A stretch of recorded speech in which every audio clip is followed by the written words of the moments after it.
Olympic में भारत के medal के सफर की शुरुआत हो गई है। महिला निशानेबाज मनु भाकर ने ब्रॉन्ज मेडल जीता है। मनु भाकर को मेडल जीतने पर राष्ट्रपति द्रौपदी मुर्मू, प्रधानमंत्री नरेंद्र मोदी ने बधाई दी। मेडल जीतने के बाद प्रधानमंत्री मोदी ने मनु भाकर से फोन पर बात भी की है। मनु नमस्ते, खूब अभिनंदन, आपको बहुत बहुत बधाई। बहुत बहुत शुक्रिया सर, आप कैसे हैं? मैं बहुत मजा से, आप तो ये तुम्हारी सफलता की खबर सुनने के बाद और उत्साह और आनंद में हूँ। जी।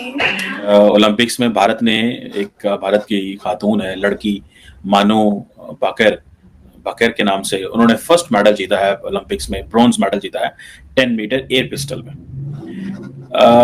मैं तो हैरान हूं कि पाकिस्तान ने सिर्फ 7 बंदे भेजे, जस्ट 7। इंडिया के 117 एथलीट्स हैं, 117 एथलीट्स। बहुत शेमफुल है हमारे लिए, स्पेशली पाकिस्तानियों के लिए। इसमें इससे बढ़कर शेमफुल बात हो ही नहीं सकती है कि हमारे पाकिस्तान में इन चीज़ों को प्रमोट ही नहीं किया जाता। हमें डिस्करेज किया जाता है, हम लोगों को बताया ही नहीं जाता कि हम लोगों ने किस तरह से, किस कैलिबर में खेलना है। जैसे वहां से काउंटडाउन आना है ना कि फलाने मेडल ले लिया, फलाने में लिया, या इंडिया ने कर ले लिया, जो कि उनके चांसेस हैं। उनके शूटर उनके बहुत अच्छे हैं, पहले भी इंडिविजुअल कैपेसिटी में शूटर ने 2008 में शायद बीजिंग ओलंपिक्स में उन्होंने गोल्ड मेडल लिया था। याद है, सिर्फ ओलंपिक के अंदर ये शोर मचता है, सिर्फ ओलंपिक। जब मुकाबले शुरू होते हैं हमारे यहाँ होश आता है, हुकूमत के ऊपर दबाव डालते हैं, आम फैंस होते हैं कि हम ओलंपिक में कहाँ खड़े हैं, बस ये 2-4 दिन का शोर शराबा होता है। अभी और क्या हम कुछ जीत सकते हैं, मुझे नहीं पता। तो हमारी प्रायोरिटीज अलग है ना, हमारी प्रायोरिटीज स्पोर्ट्स नहीं है। हमारी यूथ की क्या प्रायोरिटीज हैं? Facebook, TikTok, YouTube, Instagram. तो मानु भाकर है, फर्स्ट वुमेन शूटर है इंडिया से जिसने ये जीता, वुमेन ब्रॉन्ज मेडल जीता है, और 10 मीटर एयर पिस्टल इवेंट के अंदर। ठीक है जी। कहा जाता है कि वो 1 पॉइंट सिर्फ पीछे थी, ठीक है, एक और खिलाड़ी से। अब क्वेश्चन ये है कि पाकिस्तानी लड़कियां क्यों शूटिंग में नहीं है?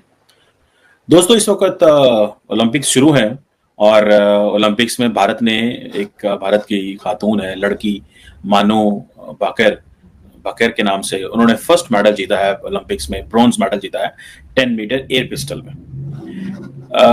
मैं तो हैरान हूं कि पाकिस्तान ने सिर्फ 7 बंदे भेजे, जस्ट 7। इंडिया के 117 एथलीट्स हैं, 117 एथलीट्स। 5 रिजर्व्स हैं इंडिया के। पेरिस ओलंपिक्स 2024 की बात कर रहा हूं। अदर देन दैट, आपको पता है इंडिया की जो फौज है वो पेरिस ओलंपिक्स की सिक्योरिटी में भी काम कर रही है। That is a level of coordination and cooperation between India and France. के 7 पाकिस्तानी एथलीट्स पार्टिसिपेट कर रहे हैं, इंडिया के 117 कर रहे हैं। और क्या हम कुछ जीत सकते हैं, मुझे नहीं पता। लेकिन एक चीज है कि 250 मिलियन का मुल्क और 7 बंदे, 250 मिलियन और 7 बंदे आप जो है वो पेरिस भेज सकते हैं ओलंपिक। आप सिर्फ क्वालिफाई इतना करते हैं क्योंकि हमारी प्रायोरिटीज अलग है ना। हमारी प्रायोरिटीज स्पोर्ट्स नहीं है। हमारी यूथ की क्या प्रायोरिटीज हैं? Facebook, TikTok, YouTube, Instagram. लड़कियां सारी इंस्टाग्राम पे बैठी हैं, लड़के टिकटॉक पे बैठे हैं, लड़के भी टिकटॉक पे बैठे हैं। मैं इसमें अगर if I go into the minds of the Pakistani youth, मुझे ऐसे लग रहा है कि जो पाकिस्तानी यूथ है वो इतनी ज्यादा डेस्परेट है, इतनी ज्यादा परेशान है, इतनी ज्यादा समझ रही है कि चैलेंजेस नहीं है। एक तो सारी बात है वो तालीम का रुझान नहीं है वो वाला। जब आपका तालीम का रुझान होता है तो आप उन चीजों पे जाते हैं। हमारी लिटरेसी रेट जो है वो, हमारी खवातीन कम पढ़ी लिखी हैं as compare to the man. क्योंकि एक तो हमारा ये होता है कि खवातीन है, एक सेक्शन ऑफ सोसाइटी कहता है जी मजहबी तालीम देनी है, दूसरा सेक्शन ऑफ द सोसाइटी ये कहता है इनको घरों में बिठाना चाहिए, तीसरा सेक्शन ऑफ द सोसाइटी कहता है हमारे पास पैसे ही नहीं है, एक सेक्शन ऑफ सोसाइटी कहता है हाँ हम इनको पढ़ाएंगे, लेकिन वो सारे बाहर चले जाते हैं। अब 250 मिलियन लोग जो हैं, जो जिसे आप कह लें कि हैं इसमें, और 7 बंदे हम भेज सकते हैं। इंडियंस जितनी तादाद में बंदे भेज रहे हैं मैं समझता हूँ, और जिन जिन इवेंट्स में वो पार्टिसिपेट कर रहे हैं, ने कभी सोचा ही नहीं इसके ऊपर, कभी डिस्कशन ही नहीं, कभी बात ही नहीं हुई। क्योंकि हमारी प्रायोरिटीज नेशनल लेवल पे और है। हमारी प्रायोरिटीज क्या है? एलीट, इमरान खान, नवाज शरीफ, आसिफ जरदारी, जनरल्स, जजेस, मीडिया हाउसेस, ये हमारी प्रायोरिटी, इनकी बातें होती हैं। कभी आम आदमी की आप बातें देखी? कभी आप कभी बात करें ना स्पोर्ट्स की, जैसे वहां से काउंटडाउन आना है ना कि फलाने मेडल ले लिया, फलाने में लिया, या इंडिया ने कर ले लिया, जो कि उनके चांसेस हैं, उनके रेसलिंग के अंदर उनके चांसेस हैं। नीरज चोपड़ा हैं, वो 100% उनके मेडल होते हैं। अगर कोई उनको बैड लक ना हो जाए, वो बेस्ट हैं इन द वर्ल्ड।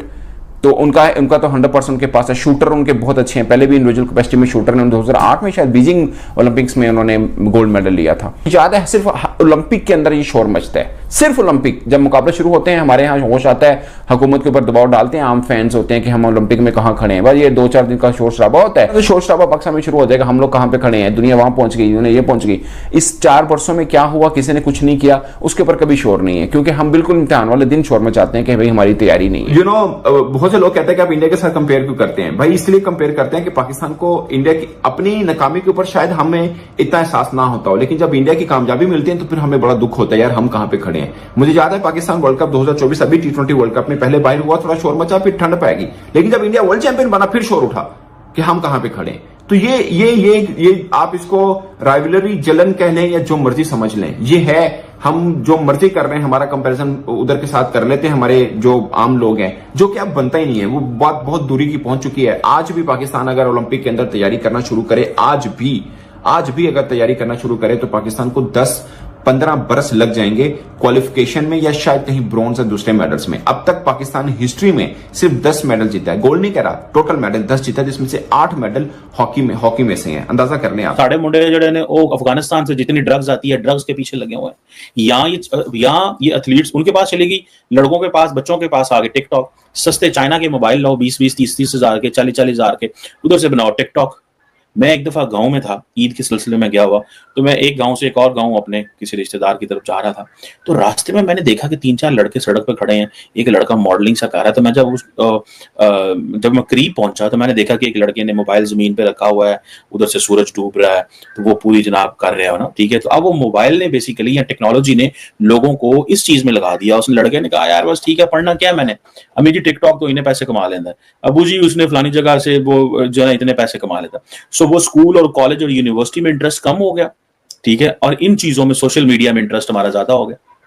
तो हमारे लड़के जो हैं वो अब ग्राउंड्स में भी नहीं जाते, पहले लड़के ग्राउंड में जाते थे, ड्रग्स से बच जाते थे, ठीक है। सो ये एक सोशल डिक्लाइन तो है ही है हमारा, लेकिन हुकूमत रिसोर्सेज नहीं लगाती स्पोर्ट्स पे, बड़े कम लोग हैं। इसमें मैं समझता हूँ प्राइवेट सेक्टर को भी सामने आना चाहिए। ये नहीं है कि ये जो खेल है ये सिर्फ एलीट के लिए रह जाए।